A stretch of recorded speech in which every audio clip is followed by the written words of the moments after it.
你有没有过这样的时刻，觉得生活像一面巨大、冰冷且不可撼动的墙，不管你怎么用力撞击，它都纹丝不动，甚至反过来把你撞得头破血流。也许是你拼尽全力想要挽回的一段感情，对方却依然冷漠离去；也许是你投入所有积蓄的创业项目，在市场寒冬里瞬间归零；又或者是身体突然发出的健康警讯，那张白色的诊断书强迫你停下狂奔的脚步。在那一刻，我们的本能反应通常是愤怒，是焦虑，想要战胜它，想要打破它。但今天，我想邀请你放慢呼吸，跟随我的声音，回到1970年的一个灰暗雨天，去看看一位传奇人物。他在人生最绝望的时刻，不是扣拳头，而是透过窗外的一滴雨水，参透了宇宙最强大的力量。那个男人是李小龙，你认识的他，可能是荧幕上发出招牌笑叫、无坚不摧的功夫之王。但在1970年的那个早晨，他不是英雄，他甚至连一个普通人都做不成。他只是一个躺在床上动弹不得、充满恐惧的伤患。故事要从那个早晨说起。那一年，李小龙30岁，正值体能与野心的最高峰。那是他最意气风发的时期，肌肉像钢铁一样坚硬，速度快到摄影机都难以捕捉。那天，他像往常一样进行高强度的重量训练。为了追求极限，他扛起了125磅的杠铃做早安式弯举。但就在那一瞬间，也许是热身不足，也许是累积的疲劳到达临界点，他的下背部发出了一声令人心悸的清脆的咔嚓声，剧痛像闪电般贯穿全身，从脊椎直冲脑门。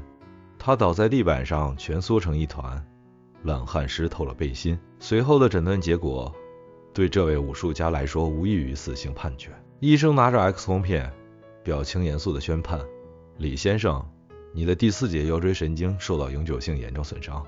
为了下半生着想，你必须放弃武术，别说踢腿，未来你连像正常人一样走路，可能都会感到困难。试想一下，原本你是全世界最灵活的人之一，你的自尊、梦想、养家糊口的本事，全部建立在身体能力上。而现在，这一切瞬间被剥夺，你被困在小小的床上，穿着厚重的被架，连翻个身都要忍受撕心裂肺的剧痛。这不只是身体的残废，更是身份认同的死亡。接下来的6个月，是李小龙人生中最黑暗的灵魂暗夜。窗外的雨淅沥淅沥地下着，就像他此刻灰暗的心情。根据霍金斯的能量图表，他从自信的勇气层级瞬间跌落到了羞愧与恐惧的低频能量中。他看着天花板问苍天，为什么是我？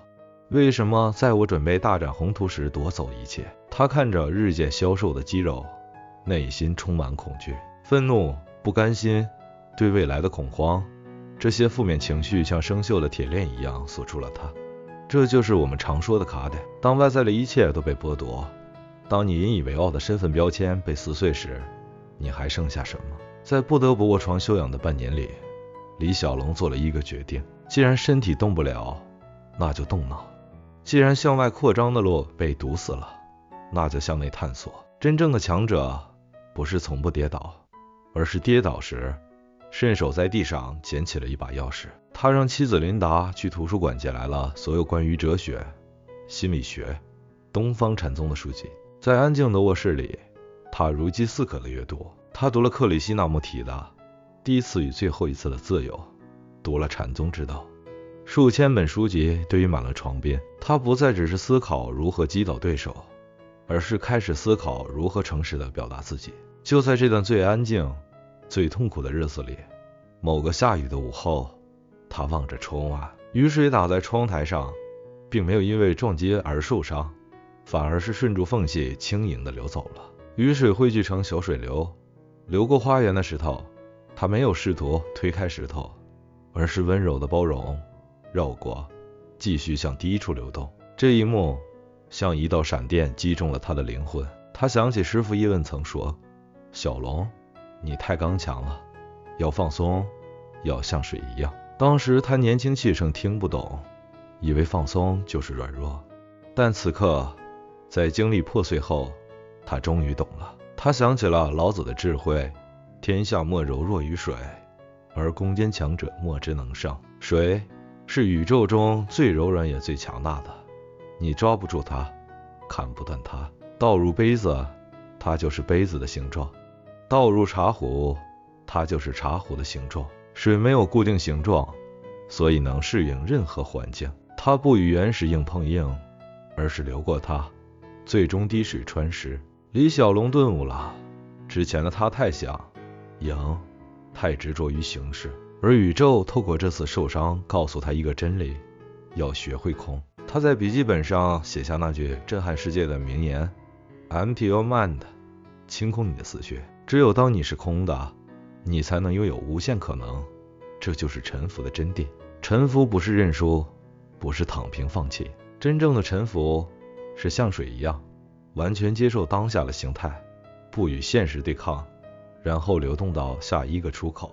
当你不再浪费能量去抱怨为什么路被堵住了，你才能瞬间找到那条新的缝隙。他在病榻上将这些领悟转化为截拳道哲学，这不再只是拳脚，而是一种像水一样活着的道。他明白，真正的强大不是硬度，而是适应力。奇迹发生了，当心境从对抗转为流动，身体也开始接收疗愈能量。6个月后，医生惊讶地发现，李小龙不仅站了起来，恢复速度更远超医学常识。重生后的他，动作更精简，更具流动性。那个只想打败对手的李小龙消失了，取而代之的是与宇宙合一的传奇。他后来在访谈中，眼神坚定而温柔地说 ：“Be water, my friend。”朋友，我们每个人都会遇到那个腰椎受伤的时刻。也许你正处于低谷，觉得四周都是墙壁。请记得这份与天的智慧。当遇到阻碍，不要消耗能量去愤怒或硬碰硬，试着深呼吸，闭上眼，想象自己是一杯水。如果是瓶颈，就填满它；如果是石头，就绕过它；如果是悬崖，就化身瀑布跃下。宇宙不会给我们无法承受的考验，它只是提醒你：嘿，你原本的形状太僵硬了，清空你自己，换个形状吧，换个方式流动吧。当你不再执着于必须是什么样子，你就获得了自由。这就是吸引力法则的高阶频率，无为而无不为。当你彻底放松，丰盛与奇迹就会像水一样，自然流向谦卑的你。现在，请放松肩膀，感受内在是否有一股像水一样的能量。它温柔安静，却连绵不绝。这就是你的心流时刻。不论今天过得如何，请在心里对自己说 Be water, my friend。 感谢你的陪伴。如果这个故事给了你一点温柔的力量，请帮我按个赞，并分享给正在经历低潮的朋友。我是心流时刻小精灵，我们下次见。